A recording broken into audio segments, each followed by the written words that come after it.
একাদশীর মাহাত্ম্য। মহারাজ যুধিষ্ঠির বললেন, হে কৃষ্ণ, পুরুষোত্তম মাসের কৃষ্ণপক্ষের একাদশীর নাম কি এবং এই বিধিই বা কী?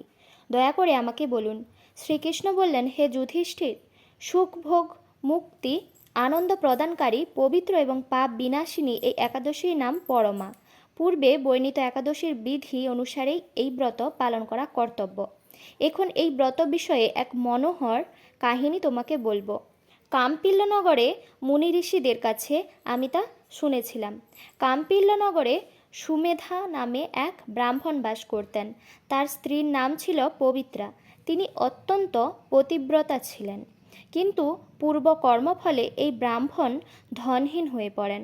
ভিক্ষা চেয়েও তার কিছুই জুটত না, কিন্তু তার স্ত্রী নিজ পত্নীর সেবা নিষ্ঠা সহকারে করতেন। গৃহে অতিথি সেবার জন্য প্রয়োজনে অনাহারে থাকতেন। স্বামীকে কখনো বলতেন না যে গৃহে অন্ন নেই। পত্নীর শারীরিক দুরাবস্থার কথা চিন্তা করে ব্রাহ্মণ নিজের ভাগ্যকে দোষারোপ করতেন।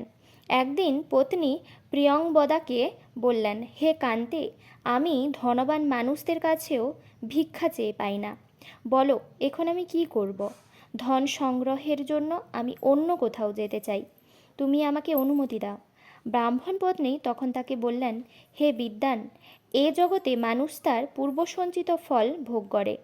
পূর্বজন্মের কোনো ফল না থাকলে স্বর্ণ পর্বতে গেলেও কোনো পাওয়া যাবে না। হে স্বামী, পূর্বজন্মে আমি অথবা আপনি কেউই ধনসম্পত্তি ইত্যাদি কোনো কিছুই সৎপাত্রে দান করিনি। তাই আমাদের ভাগ্যে যা আছে তা এখানে থেকেই লাভ করতে হবে। আপনাকে ছাড়া আমি এক মুহূর্তও থাকতে পারবো না।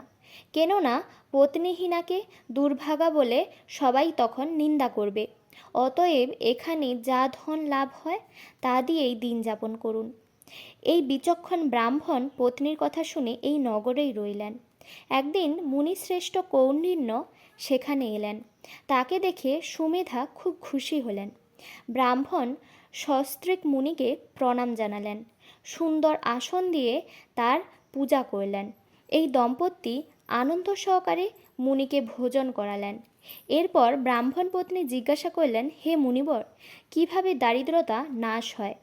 বিনা দানে কিভাবে ধন বিদ্যা স্ত্রী লাভ হয়? আমার স্বামী আমাকে এখানে রেখে ভিক্ষার জন্য দূর দেশে যেতে চান, কিন্তু আমি তাকে যেতে নিষেধ করেছি। এখন আমাদের ভাগ্যবশে এখানে আপনার শুভাগমন হয়েছে। আপনার কৃপায় আমাদের দারিদ্রতা অবশ্যই নাশ হবে। দারিদ্রতা বিনষ্ট হয় এমন কোনো ব্রত বা তপস্যার কথা আপনি কৃপা করে আমাদের বলুন। এই কথা শুনে মুনিবর বললেন, হে সাধ্বী, পুরুষোত্তম মাসের কৃষ্ণপক্ষের পরমা নামে সর্বশ্রেষ্ঠ এক একাদশী আছে। এই তিথি ভগবানের অতীব প্রিয়তমা। এই ব্রত পালনে মানুষ অন্ন, ধনসম্পদ আদি সবই লাভ করে থাকে। এই সুন্দর ব্রত ধনপতি কুবেরের প্রথম করেছিলেন। রাজা হরিশ্চন্দ্র এই ব্রত পালনে স্ত্রী, পুত্র ও রাজ্য ফিরে পেয়েছিলেন। হে বিশালাক্ষী, এই জন্য তোমরাও এই ব্রত পালন করো। হে পাণ্ডব, কৌণ্ডিন্য মুনির উপদেশে পত্নী পতি উভয়েই একসঙ্গে বিধিমতো পুরুষোত্তম মাসের পরমা একাদশীর ব্রত পালন করলেন। ব্রত সমাপনের পর রাজভবন থেকে এক রাজকুমার তাদের কাছে এলেন। ব্রহ্মার প্রেরণায় তিনি বহু ধনসম্পদ, নতুন গৃহ ও গাভী এই দম্পতিকে দান করলেন। এই দানের ফলে মৃত্যুর পর সেই রাজা বিষ্ণুলোক প্রাপ্ত হয়েছিলেন। এইভাবে পরমাব্রতের প্রভাবে ব্রাহ্মণ দম্পতি সকল দুঃখের অবসান হল। যে মানুষ এই একাদশীর ব্রত পালন না করে তিনি 84 লক্ষ যোনিতে ভ্রমণ করলেও কখনো সুখী হয় না। বহু পুণ্যকর্মের ফলে দুর্ভোগ মানব জন্ম লাভ হয়। তাই মানব জীবনে এই একাদশীর ব্রত পালন করা অবশ্যই কর্তব্য। এই মাহাত্ম্য শুনে মহারাজ যুধিষ্ঠির তার আত্মীয়বর্গের সঙ্গে এই ব্রত পালন করেছিলেন।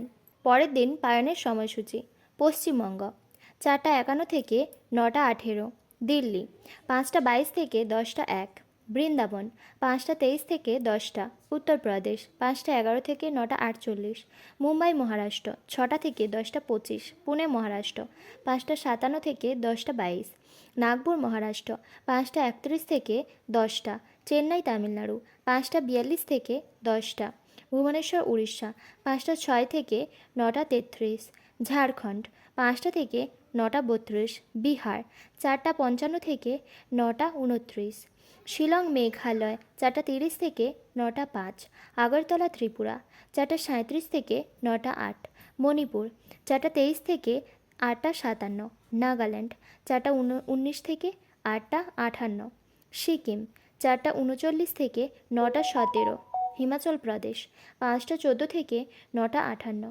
হরিয়ানা 5টা 24 থেকে 10টা 4, রাজস্থান 5টা 40 থেকে 10টা 16, গুজরাট 5টা 26 থেকে 10টা 27, মধ্যপ্রদেশ 5টা 24 থেকে